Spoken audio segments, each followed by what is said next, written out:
Hi, everybody. It's Wednesday, May 7th, and time again for another edition of Wednesday with Walton and Reis. I'm Brian Walton, and this is, Kyle Reis. Kyle, welcome. Hello, Brian. How are you this evening? I'm doing all right, doing all right. Feel a little better here that the Cardinals have started to win a few games, play a little better. But there's been a lot of, I should say, okay, forgot the part of the opening.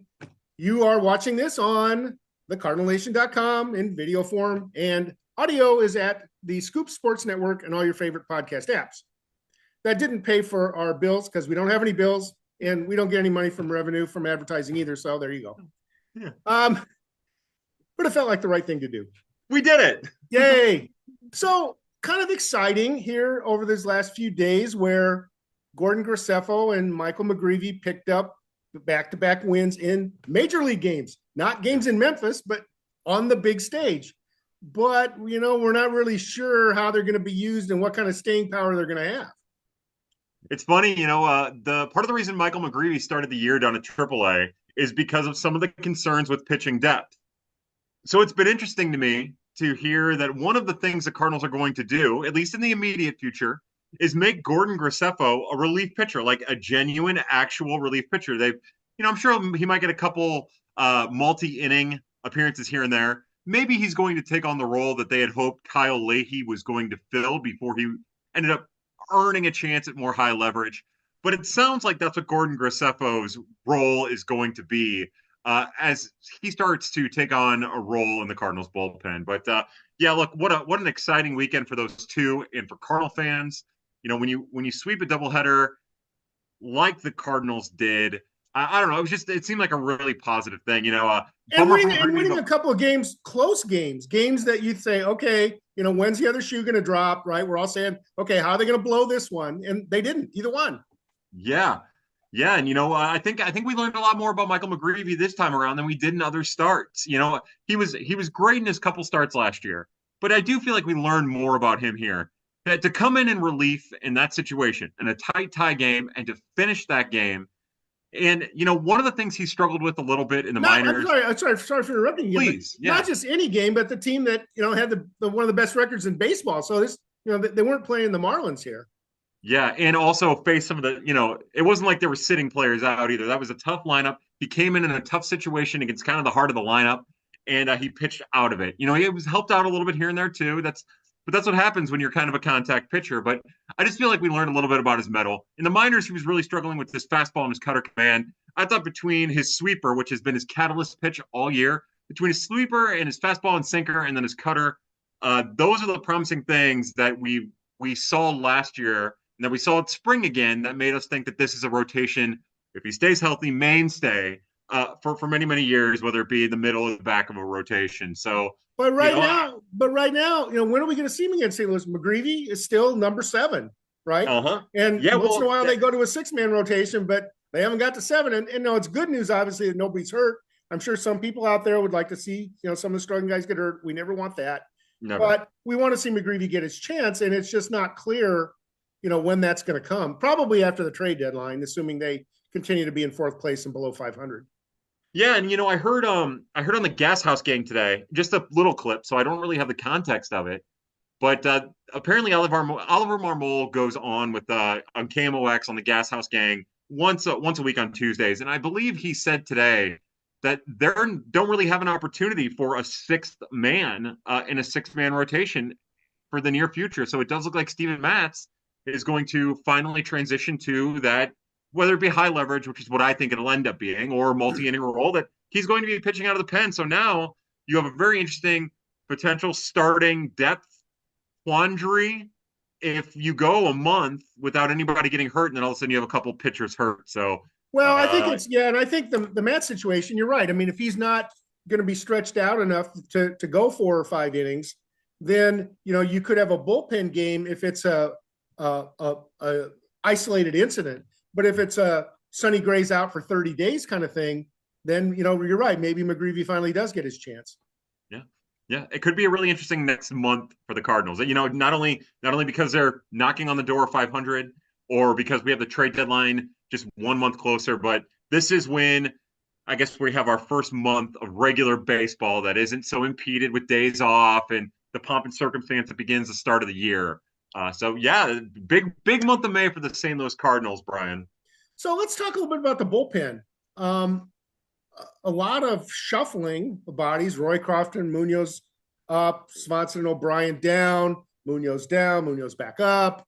Um, I get that they want to have fresh arms. I get that they're looking, to bring Roy Croft back if he's finally got, his problems figured out, which is debatable. Yeah. Swanson, I thought, did okay. I mean, I seemed like he deserved to stay around, in my opinion.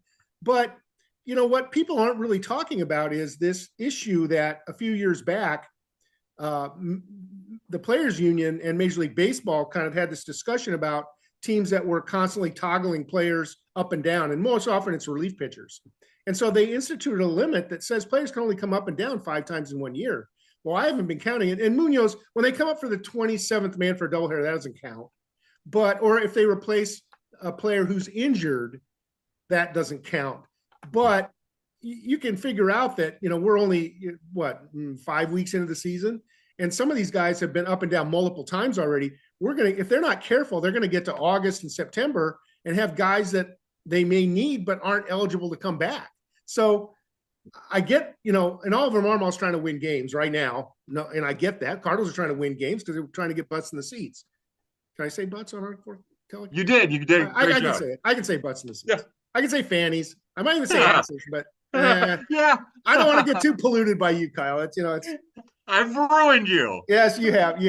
But anyway, my worry is just that they don't have enough different cards in the deck to shuffle, so to speak, to be able to handle all this relief movement.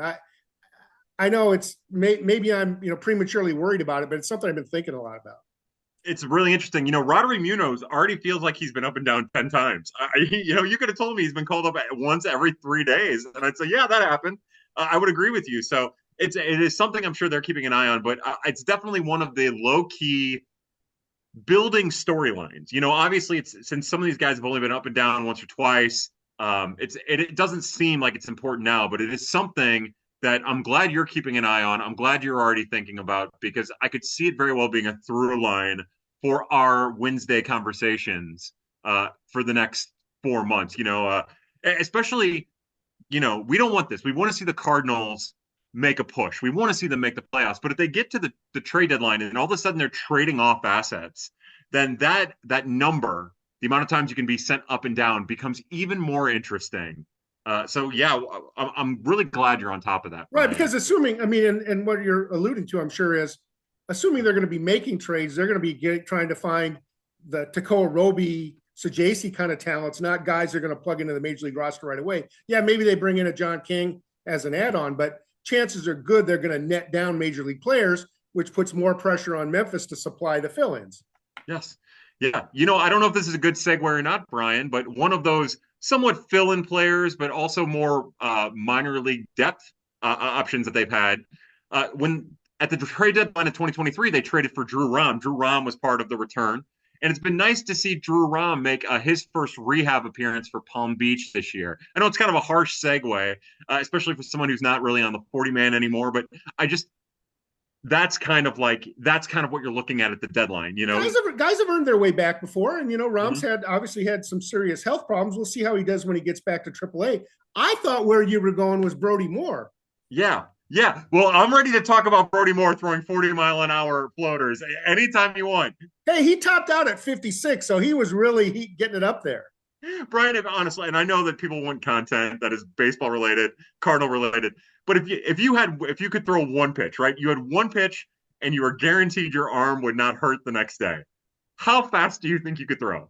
Oh, I'm sure I'd be pushing. I'd have trouble at 56, I'm sure. Right. I've never been clock throwing, and I'm past those years, but I've stepped into the cage, against an 85, a 90-mile-an-hour and I'm hearing the pop of the glove before I'm even thinking about swinging. I love it.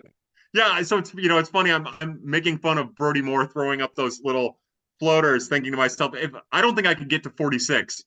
I could throw hard when I was younger, And there's just no way. I mean, I can feel the labrum start to tear and all of the fibers. One thing I could say is I'm sure I could, if I ever get the opportunity, I could make a first pitch better than 50 Cent. I'm sure of that. Oh, we got to get you out there throwing the first pitch, Brian. I'm And going to if you start. haven't seen that, find the video. He was at a Mets game. It was hilarious. The ball went like halfway up the first baseline. All right, so Brody Moore. Oh, the other thing I want to talk about, a couple of things I want to talk about before we leave St. Louis, and I know we're getting probably halfway through now, but you mentioned him before, and that's Kyle Leahy. And Dan, Kyle Leahy is played himself out of his role and he needs to be backfilled. But the reason he's played himself out of his role, he's been so darn good. Why? Why is Kyle Leahy, who was an afterthought on a lot of our minds, become now this important part of the bullpen? He was so frustrating watching in the minors. You would see, and he's changed his repertoire a little bit. He's incorporated a sinker. He always had decent stuff, good stuff, and he had mid 90s velocity. It's just that when you're pitching in the starting role, a lot of times you can get away with the first time through the lineup throwing stuff down the middle of the plate. And when you're in the minors, you can get away with it a second time, maybe a third time. And he never really got away with it a second or a third time down in the minors. So what we're seeing is him getting a chance at the role that he is best suited for, which is to throw strikes and use some really good stuff to get results. And he's been able to maximize his stuff. Like I said, incorporating a sinker, using his entire repertoire, which is something we've talked about before. If you have a relief pitcher who can throw decent pitches, more than two decent pitches, and throw them for strikes, even if they are down the middle, then that is an asset in and of itself. Just the ability to throw multiple decent pitches, a decent and above, average to average or above pitches, then that is a weapon. And he's out there throwing the kitchen sink at decent velocity with good plate command. And I think that's really it. And also, my impression of him always as a person was that he was a little sheepish. This is probably going off the rails here, but he's a little sheepish. He's a low key guy. He's a low key guy. Exactly. But he's not like the low key that's eaten by the situation. Like I've heard about some of his competitive nature behind the scenes, and he's a competitor, and that's part of his game that you don't get to see. That part of his personality that as a relief pitcher, a lot of those guys get drowned out from the public eye, especially if you're kind of a quieter person. But that is a driven competitor who wants to compete and who likes those moments, which I don't know if we knew until he was in those moments. And I think that's all playing, Brian. So, Mrs. Leahy, now I promised you we'd talk about your son, so here we are.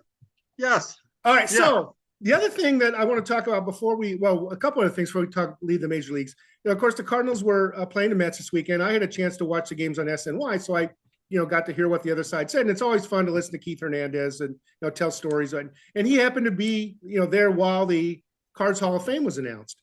And he disappeared for a few innings because they had a reception for the guys up in there. And I'm curious about your feeling about the Hall of Fame announcement. Just the fans, we set and I say we because I have the honor of being on the Hall of Fame committee. It's a big honor. We set the ballot for the fans, and from that group, Edgar Renneria was chosen. I'm an old guy. I wanted to see Steve Carlton make it, but that's just me. Al Hrabosky was voted in by the veteran committee, and of course, Al's contributions were greater than just his contributions on the field, but also he's been an ambassador for the team for so many years in addition to his broadcasting.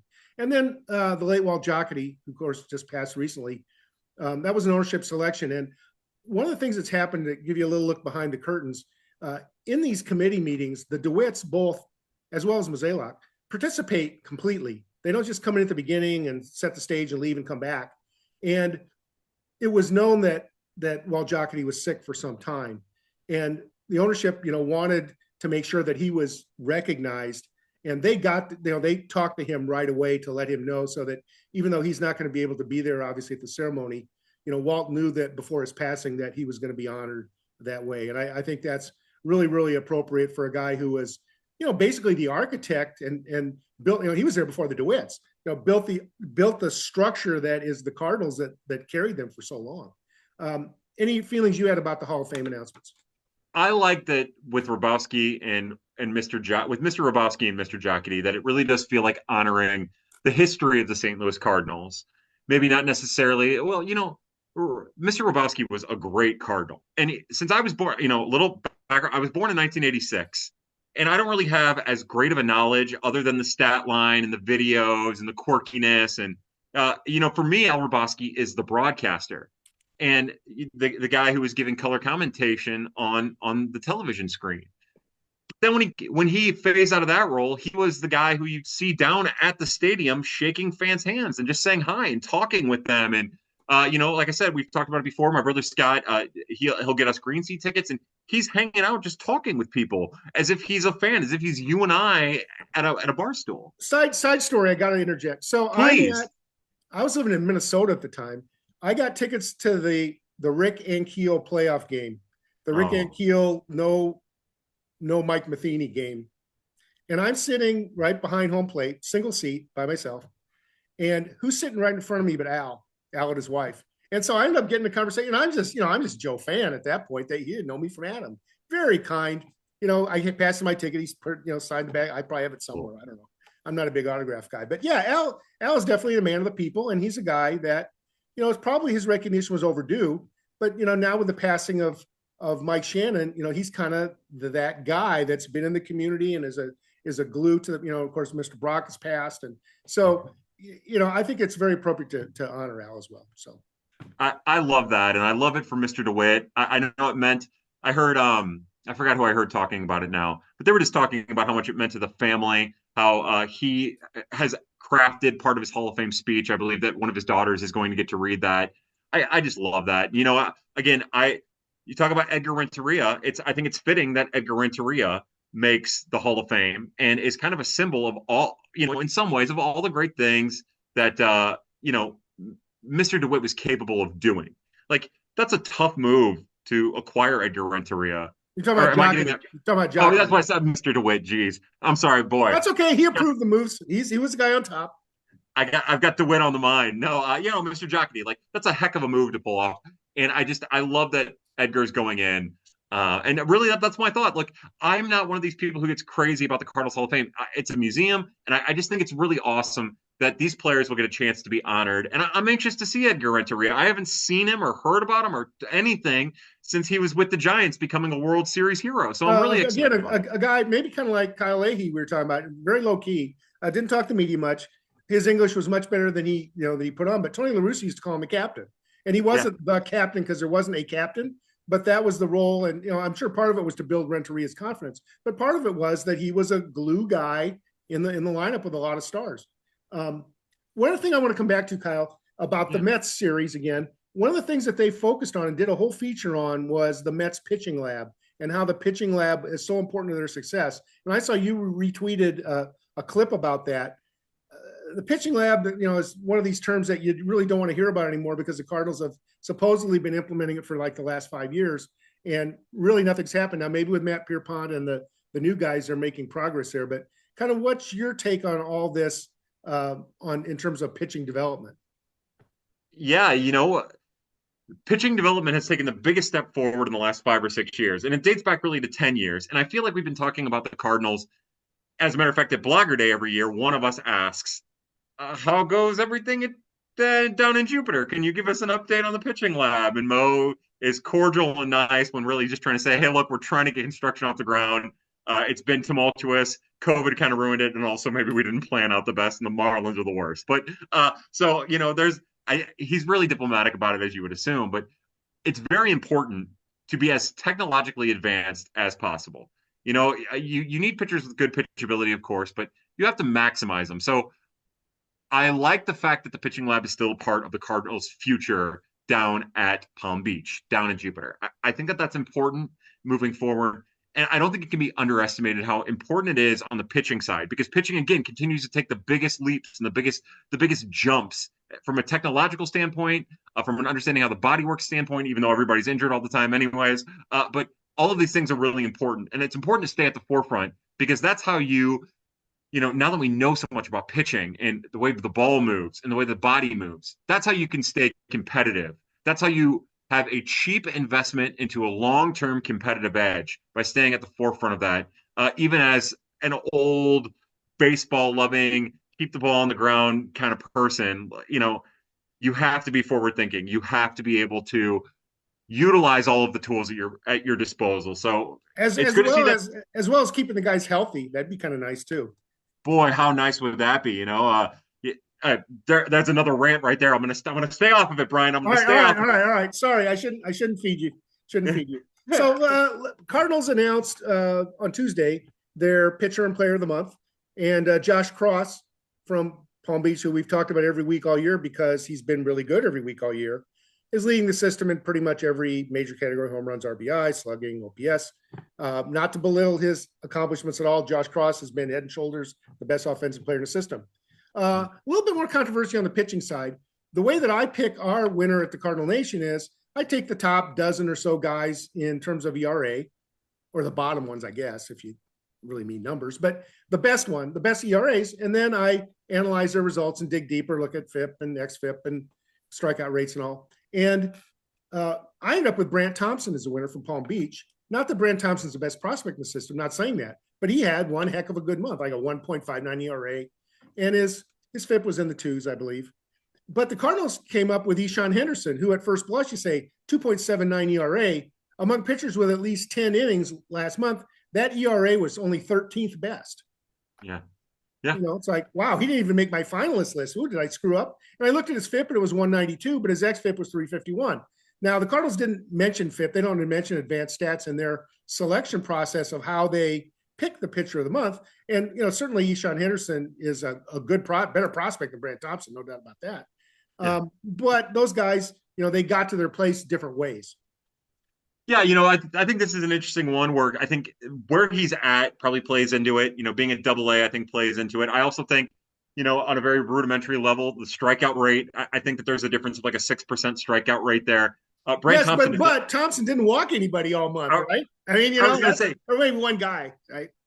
It comes down to 2.2%. In the first month of the year, Brandt Thompson's walk rate is 2.2%. Like, I think Ixan Henderson is 8%, 7 something, which high ain't 7. bad.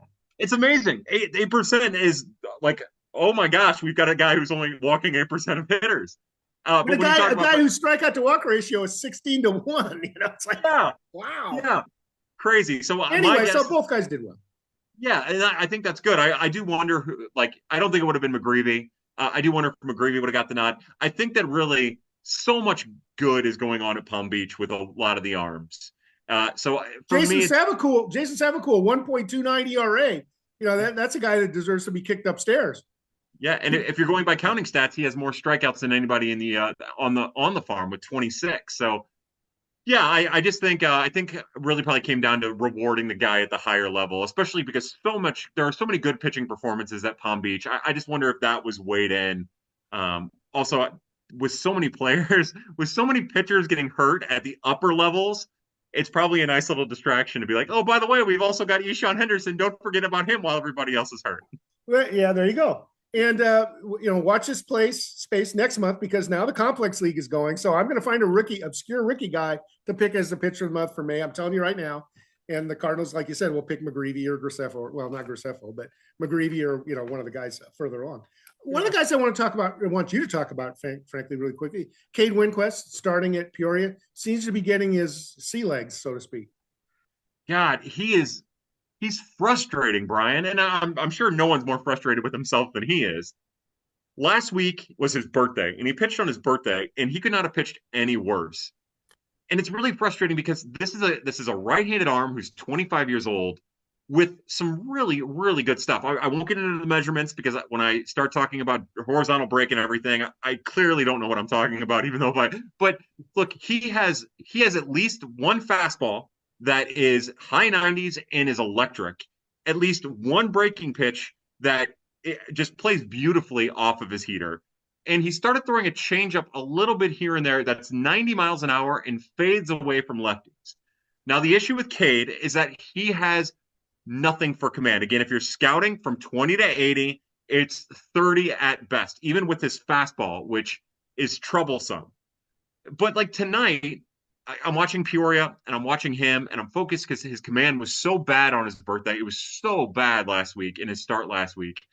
Couldn't locate any of his pitches, but he has some of the best stuff in the organization. And it's just a matter of getting it going, trying to figure out how to make it work. And I know they're working on him. I know he's a very intentional pitcher.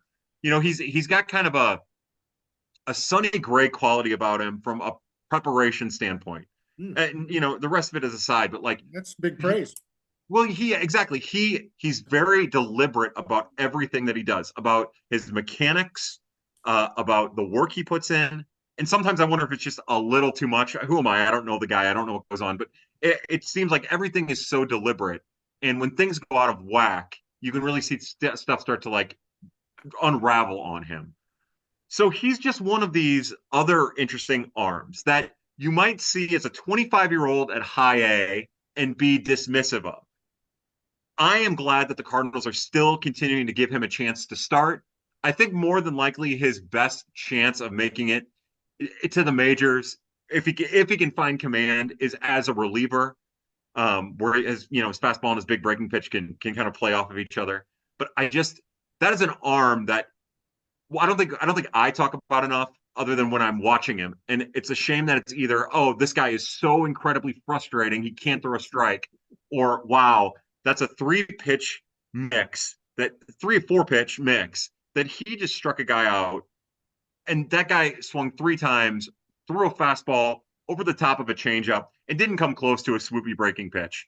And there aren't a lot of guys like that in the organization. So he's fun and interesting. And it's a shame that command has betrayed him, because that's an arm. I mean, it's a real arm talent, as they say, Brian. Well, hopefully they'll continue to allow him to work, and he'll get through that. Definitely a talent, as you say, to watch. All right, with that, I think we're going to close this week. There's more topics on my list that we could cover, but we're going to be back in 7 days, and there'll be new things to talk about, but maybe some old things as well. If you want to read about the pitchers and player of the month, some of the stats and some of the key guys, because we go a lot deeper than just one player, so we talk about 6, 8, 10 guys. Check out those articles. They're free at the Cardinal Nation, as are our daily minor league game recaps. And you can check out our team reports from our minor league reporters in the cities if you choose to subscribe, and we hope you do.